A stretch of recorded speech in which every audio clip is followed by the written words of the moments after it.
Hello friends, welcome to the 7th lecture. In today's class, we will study about torque on a dipole in a uniform electric field. So how do you know that a field is uniform? How it is represented? These violet color parallel lines which you see, this gives us uniform electric field. And in that uniform electric field, I have kept a dipole, and that dipole makes an angle theta with the electric field. This is the theta angle. The dipole is having plus q charge, minus q charge here. The distance between the dipole, as usual in the previous classes we have taken, it is 2L. Okay, so let me name the find out the force which is falling on plus q and minus q. So on plus q, the force which will be falling will be along this direction, which is q into E, charge into the electric field. Similarly, the direction here will be opposite, that will be q into E. The force will be like this. So let me calculate what is the net force. So net force on the dipole is equal to QE plus of minus QE. That becomes 0. So therefore net force on the dipole comes out to be 0.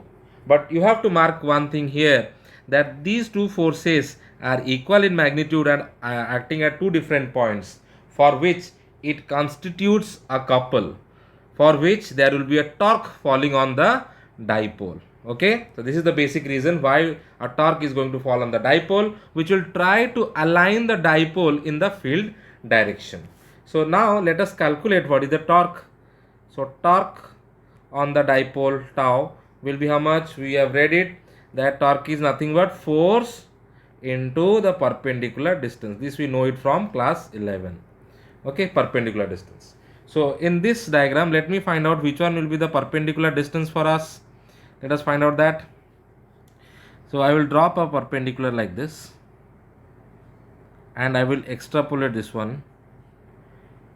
So it meets here, it is 90 degree.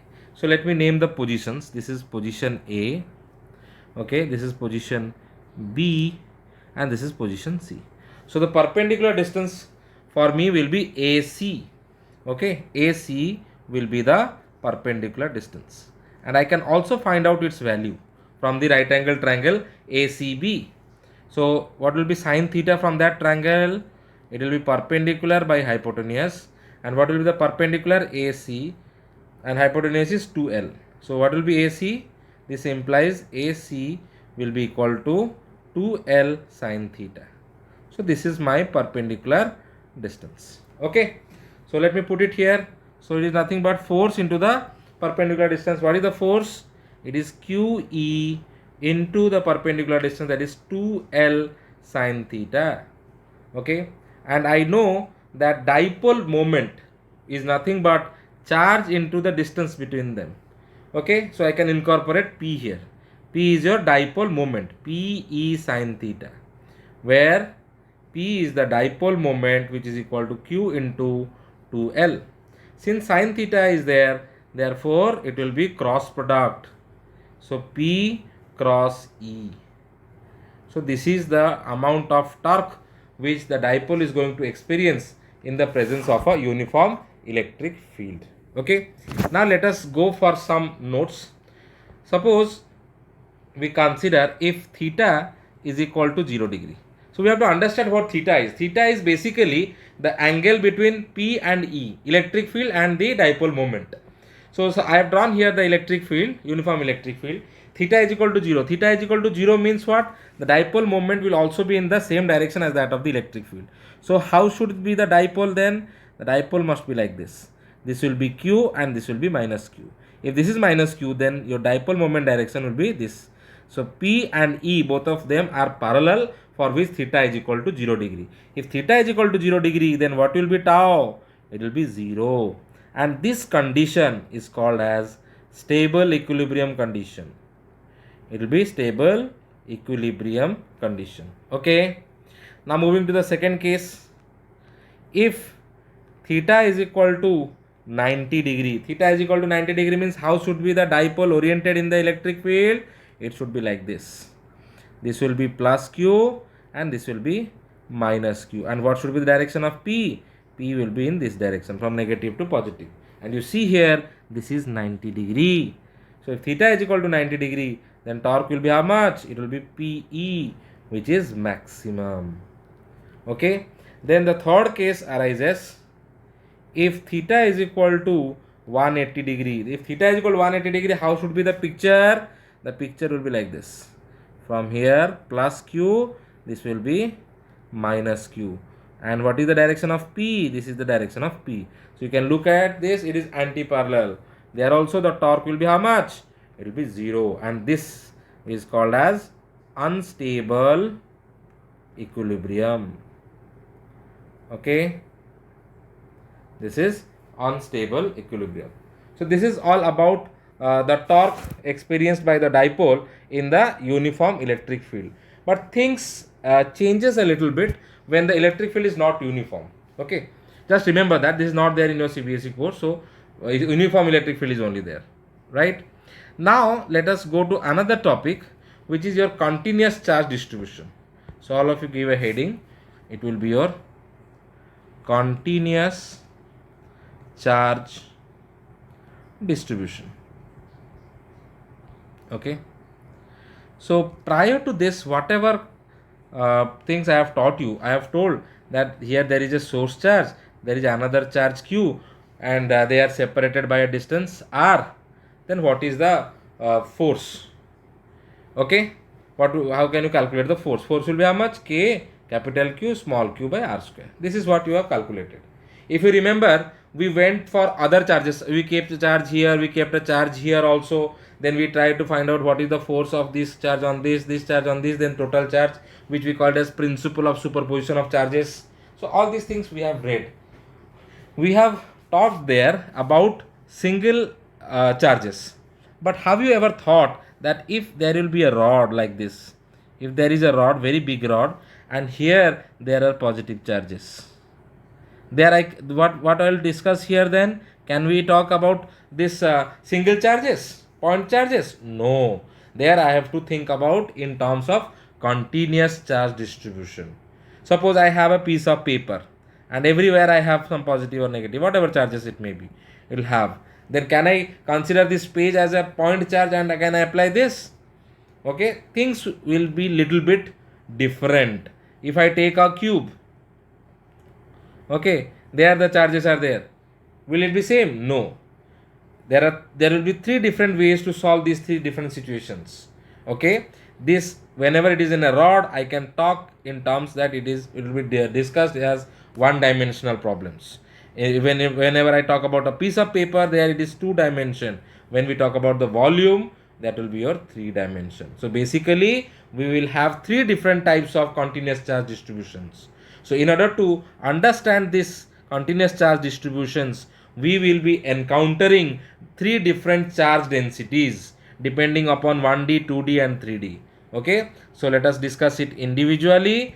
First let us go to your linear charge density. Linear charge density. Okay, and how it is represented? It is represented by this lambda. So linear charge density. Where this arises? Suppose you have a rod like this and you have continuous charges in this manner, then we in order to apply this Coulomb's force, Coulomb's law, and we need to calculate some at this point what will be the force due to this whole rod. There we have to take linear charge density. Okay, so basically it is of one dimension. So lambda will be how much? Q by L. So what is Q? Q is the charge per unit length, will be your linear charge density. So what is the unit of lambda? Unit of lambda will be Coulomb per meter, and this is basically given whenever we talk about in one dimensions. Okay, so if I take a very small element here, if I take a very small element, for small elements, small element, what will be dq? That means the small amount of charge here, lambda into dl. Okay, this is very important while we will be doing some problems. So this is your linear charge density. Okay, then the second one comes as your surface charge density. Charge density. Okay, So how it is denoted? It is denoted by sigma. Okay, suppose you have a piece of paper and everywhere you have got charges. At that point, you need to talk about surface charge density of this system. Okay, it is applied for 2 dimensions. Then what will be sigma? Charge per unit area. Charge per unit area is your surface charge density. Then what will be the unit of sigma? Will be how much? This will be coulomb per meter square, because it is area. So it will be meter square. Okay. Now for small elements we will require, for small element, what will be dq then? Small charge will be how much? Sigma surface charge density into the small area, that is ds. Okay, and or in many books it will be written sigma into dA, same thing. dA or ds will be the same, that is your small area. Okay, in case of surface charge density. The third one is your volume charge density, and it is represented by rho, volume charge density. It is obvious, it is for 3 dimension. So what we take here, we take a, suppose we have a cube, and in this cube everywhere we have got positive charges. Then we will be considering the volume charge density of this cube. And how it is represented? It is represented by rho. Then rho will be how much? Charge per unit volume. Okay. So what will be the unit of rho?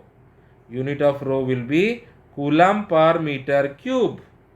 And what will be for the small element? For small element, this dq will be how much? Rho into dv. So this is basically your 3 types of continuous charge distributions, or the charge density, 3 types of charge densities, that is your linear, surface and volume charge density. Okay, so how it is going to help us, by the way, let's see how it is going to help us. In the first case, we will consider there is a line distribution. Suppose we have, in the first case we will have a rod where, so this is a rod A, let me name it AB is a rod. Positive charges are there in this rod. I will ask that at point P there is a charge Q naught, and this point P is situated at a distance r from the rod. It is situated at a distance r from the rod. Now I would like to ask you that how can you calculate the total force which is falling at point P due to the rod, due to the charges placed in the rod. Okay, so how are you going to find out?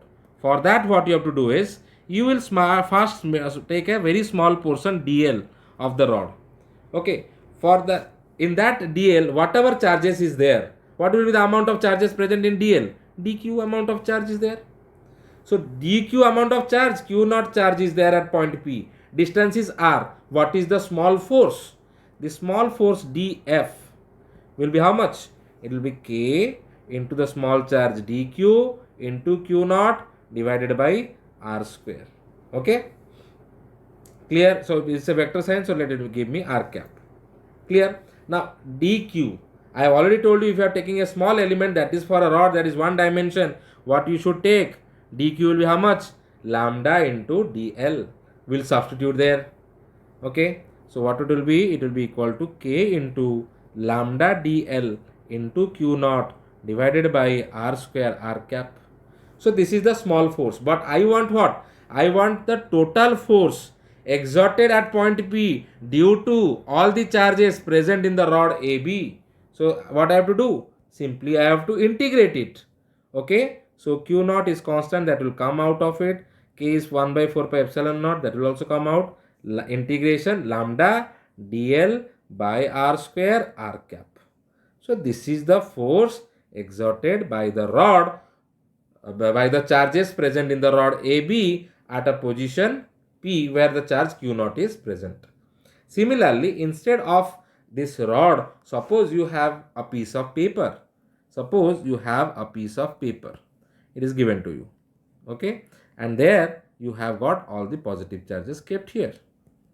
Now I will ask you, due to these all charges in the piece of paper at a distance p, where I have a charge q naught, what will be the force? Total force experienced by q naught due to all the charges present in the piece of the paper. Okay, so for that what I will do, again same method, I will take a very small portion of the piece of the paper. Okay, and that small portion will be ds or dA, it will be, and the direction will be along this, along the r vector, the same direction. Okay, then due to this small ds, what is the small force? Df. It will be equal to how much? K into, in that ds area how much charge is there? Dq charge is there. Q naught is the other charge, divided by distance is r square r cap. Okay, now instead of dq, what I will put? I will put this one. Okay, is it clear? So what I will put here is equal to k into, instead of dq, what I will put? Sigma ds q naught by r square r cap. So this is what I got for the small ds element. But for the total surface, for the total area, what it will be? How much force it will be? The force will be equal to q naught divided by 4 pi epsilon naught integration sigma ds by r square r cap. This will be the net force. Okay, similarly, you can also find out, suppose a cube will be given to you, what will be the total force? You can write it from here only. So total force due to the cube of charge. If in a cube the total charge is there, cube of charge. Okay, what will be the total force? Q naught divided by 4 pi epsilon naught integration, that will be rho dv, volume you have to take, divided by r square r cap. Okay, so these expressions are very important when we will be reading about the application of Gauss laws: volume charge density, surface charge density, linear charge density. Okay, so finally what we read in this class today? Today we studied about your torque on the dipole in a uniform electric field, and we also discussed about your three different charge densities, and how can we calculate the force exerted by a rod, by a paper, by a cube at a particular point. That means continuous charge distribution we studied. Okay, so with this I would end my lecture, today's lecture, and all of you are, if you are having any problem, then please do email me in the mail ID which is given below. Okay, so like the video and do subscribe it, so that I will be motivated for making other videos. Thank you for your kind patience.